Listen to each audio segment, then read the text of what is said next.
warahmatullahi wabarakatuh. Akan pertanyaannya, bagaimana cara mengetahui bahwa tes DNA itu hasilnya valid, sedangkan tempat tes DNA ada di Amerika, itu kan istilahnya. Apakah tidak nanti orang Baklawi ini istilahnya nyokok lah ke orang sana? Udah ada pikiran ke sana, nggak disokok gitu, nanti diturunkan bahwa Bali tesnya turunan Al-Buria. Nah ini mungkinnya itu pertanyaan pertama, nanti selanjutnya silakan. Terima kasih. Baik, terima kasih.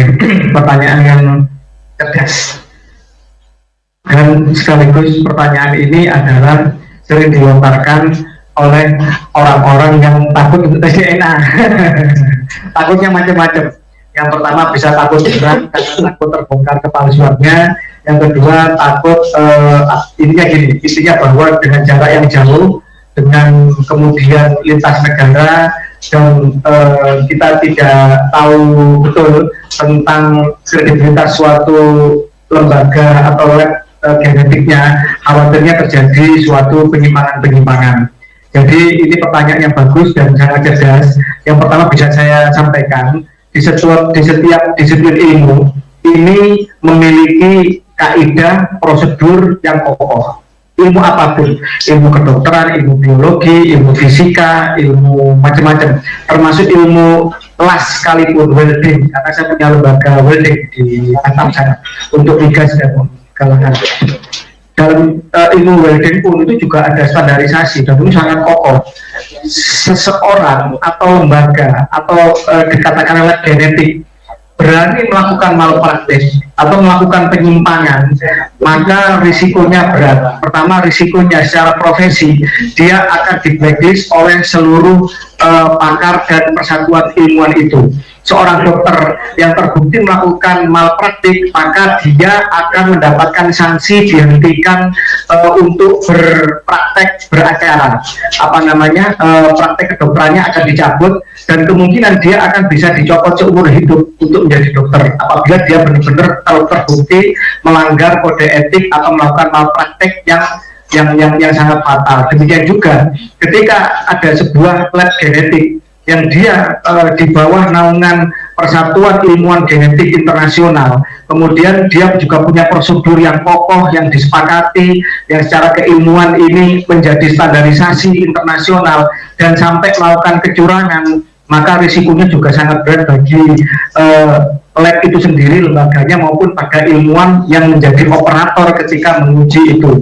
Sepanjang sampelnya itu tidak ditukar oleh sampelnya orang lain, misalkan karena Pak Kiai ini keturunan Sunan Giri, misalkan gitu ya, atau Sunan Kudus, saya kemudian ngambil sampel Pak Kiai tolong meludah di sini Pak Kiai, ini tabung ini Pak Kiai ya, ternyata ini tabung genetik misalkan. Nah, ternyata ketika saya daftarkan dengan nama saya akan tercatat, wah ini ternyata saya keturunan Sunan Kudus. Nah, jadi gitu. Jadi bisa jadi itu sampelnya ditukar, itu satu. Yang kedua bisa jadi pecah di tengah jalan, atau kemudian terjadi kerusakan karena waktu mengambil sampel itu kurang hati-hati, sehingga DNA-nya pecah dan tidak bisa dipantau di sana. Dan yang ketiga itu bisa jadi itu karena pengiriman. Biasanya jadi gini, ada satu contoh, dan ini orang yang tidak suka dengan gusuat pleret itu di framing gusuat itu tes DNA dan tidak mau menampilkan hasilnya, padahal tidak. Gusuat pleret tes DNA ke family tree, lembaga family tree DNA di Houston, Texas, Amerika, itu 2 kali mengirim sampel. Pertama pakai DHL, dikatakan hilang. Yang kedua memakai FedEx, itu kemudian juga sampai sekarang katanya nggak ketemu. Dan mereka minta dikirim, mereka minta sampel ketiga. Kami curiga dalam arti saya tidak meragukan sedikit pun validasi keilmuan profesionalisme family tree DNA, contoh ya. Tetapi bisa jadi itu ada sesuatu sehingga kemudian sampai Guswat harus 3 kali mengirim sampel. Guswat adalah keluarga kami, bagian dari Trah Mataram Jogja Mufti Agung yang Trah Sunan Ampel, ada nyambungnya ke Sunan Derajat, ada nyambungnya ke Sunan Bonang pasti, terus kemudian ada nyambung juga ke Sunan Kalijaga. ada nyambung juga ke Sunan Gunung Jati karena dari Basia Budir itu percabangannya banyak ke atas. Nah, apakah kemudian karena non sewu ini salah pakar genetik kita Indonesia, salah satu di Badan Riset Inovasi Nasional, salah satunya hadir, saya nggak menyebut namanya ya, di Padasuka seminar di UIN kemarin, itu secara genetik pernah diuji tes DNA di Inggris ketika beliau dalam posisi mahasiswa pasca sarjana doktoral kalau tidak salah, tidak sengaja waktu itu sakit, kemudian beliau diambil sampelnya, ternyata dites DNA sama Inggris, dan orang Inggris kaget, Anda orang mana? Saya orang Indonesia. Ah, bukan. Kenapa? Haplogrupnya J1 dan ternyata keturunan Nabi Ibrahim. Saya nggak nyebutkan ya, Ibrahimnya yang mana, karena Ibrahim kan punya 3 istri, keturunan laki-lakinya pasti harus J1. Ada keturunan Ismail yang nanti melahirkan suku Quraisy, ada Nabi Ishak yang menurunkan Bani Israel, ya, ada dari Madian, istri kedua, Turah, macam itu. Nah, saya nggak menyebutkan. Yang jelas orang Inggris waktu itu heran.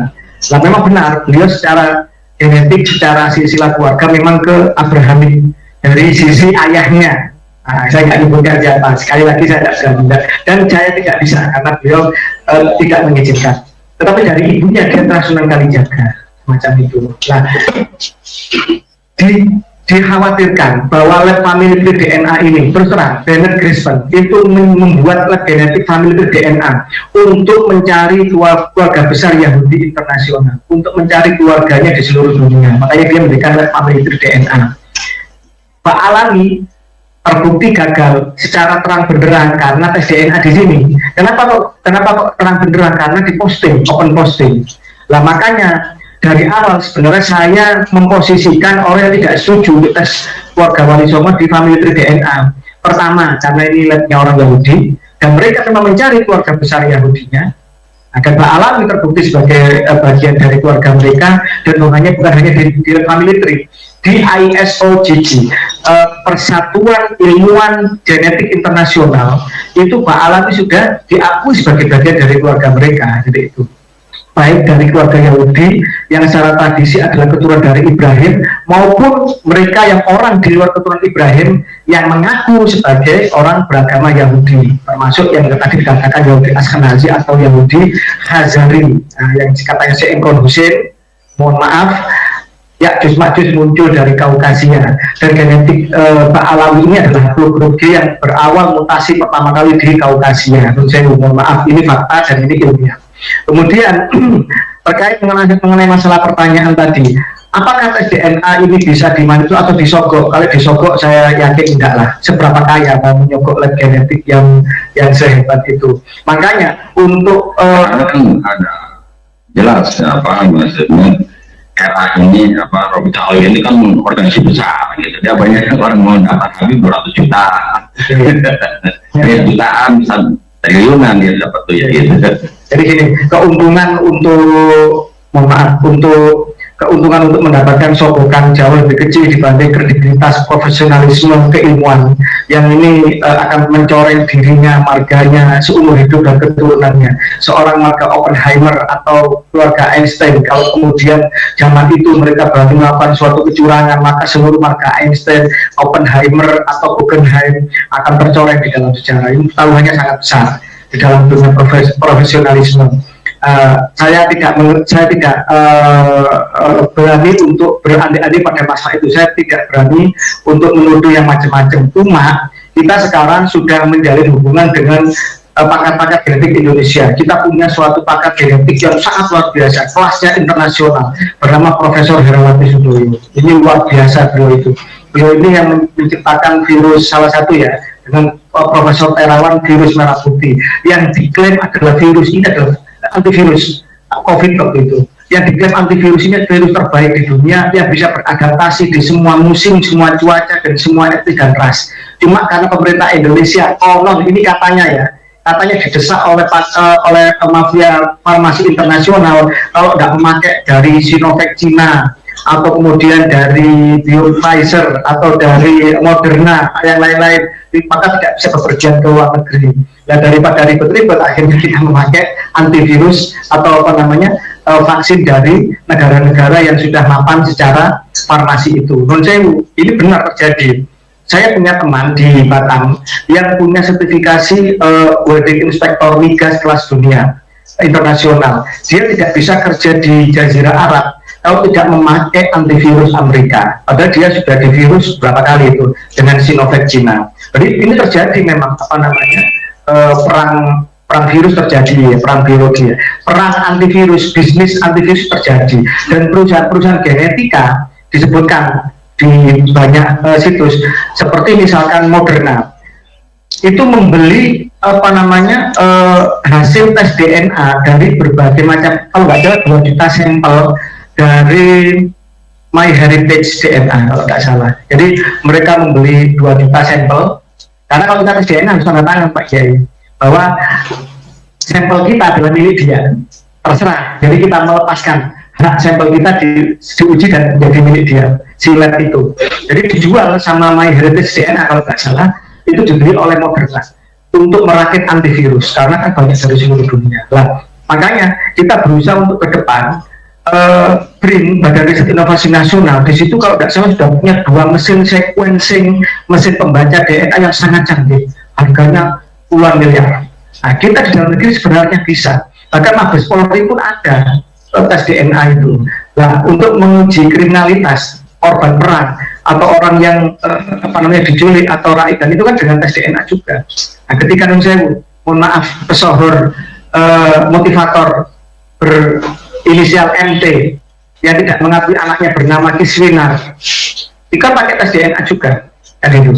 Dan bagaimana kemudian dia akhirnya tidak laku dan tidak percaya orang karena terbukti dia mengingkari seseorang yang mengaku anaknya, dia ingkari sebagai anaknya.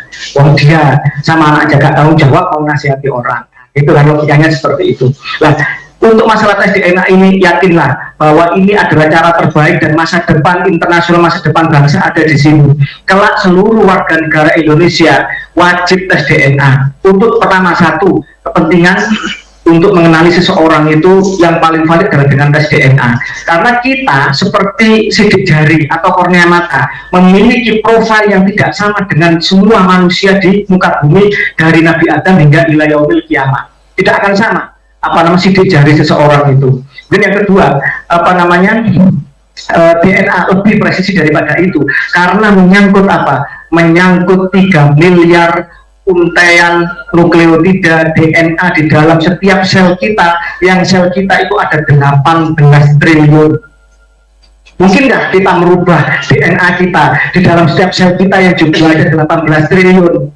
Di mana DNA-nya itu terdiri dari 3 miliar untaian DNA. Mustahil kita mau mencoba untuk memanipulasi cara Tuhan yang ada dalam diri kita. Yang kedua, itu untuk kesehatan, di mana nanti ke depan dengan adanya tes DNA kita bisa tahu seseorang Kiai Ukir punya punya gejala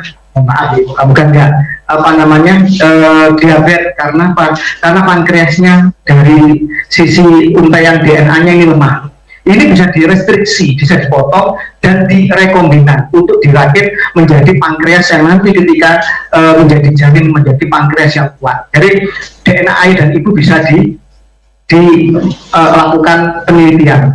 Itu yang kedua. Yang ketiga, untuk kriminalitas. Seseorang yang mengaku cucunya orang lain, anaknya orang lain bisa di tes DNA. Seseorang yang dituduh memperkosa tapi dia mengelak, ternyata mohon maaf jejak spermanya, jejak kulitnya, selnya ada di tempat kejadian perkara atau TKP, maka dia tidak bisa berpikir bahwa Anda telah melakukan kejahatan. Demikian yang bisa saya jawab. Jadi kesimpulannya menyuap ya. Saya pikir tidak, itu terlalu sulit lah untuk kemudian sampai lembaga sekredibel itu disuap untuk mengalihkan tes DNA. Cuma mungkin mungkin ya daerah udah ada kesana mungkin. Udah, mereka ke daerah tuh ribuan, makanya mereka tidak berani karena sudah terpetakan mereka. Dan Pak Alawi Diaman sendiri yang banyak melakukan tes DNA di Indonesia itu kalau nggak salah kemarin bocor itu ketahuan ada 6 orang Pak Alawi Indonesia tes DNA dan mereka sama sekali gagal. Bukan saja gagal sebagai cucu Nabi, gagal jadi orang Arab. Orang Arab aja bukan, apalagi cucu Nabi. Najwa Shihab jelas itu Nah, secara dia tidak punya kromosom Y karena dia perempuan. Tetapi dari autosomal DNA 22 pasang kromosom yang lain, kan kita kan punya 23 pasang kromosom, 23 dari ayah, 23 dari ibu. Yang 22 pasang kromosom ini adalah membentuk ujung rambut sampai ujung kaki, seluruh organ dalam apa semua, darah apa, ini dari 22 pasang kromosom ini.